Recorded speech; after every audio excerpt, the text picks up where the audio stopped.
సాధారణంగా చెవి ఇన్ఫెక్షన్ రావడానికి గల ముఖ్యమైన కారణాలేంటి? సో, వాటికి పరిష్కార మార్గాల గురించి.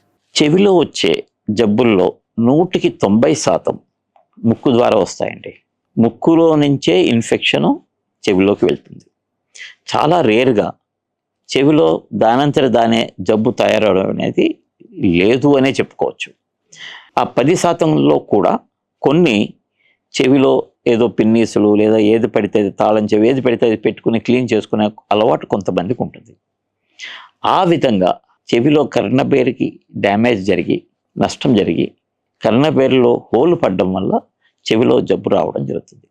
ఆ 10% 5% మినహాయించి ఎక్కువ శాతం 100% ముక్కులో ఇన్ఫెక్షన్ని అశ్రద్ధ చేసినందువల్లనే చెవిలో ఇన్ఫెక్షన్ వస్తుంది. మీరు తీసుకునే అదే మందులు, అదే నాణ్యమైన మందులు మెడ్ ప్లస్ బ్రాండ్స్ పై సగం ధరకే.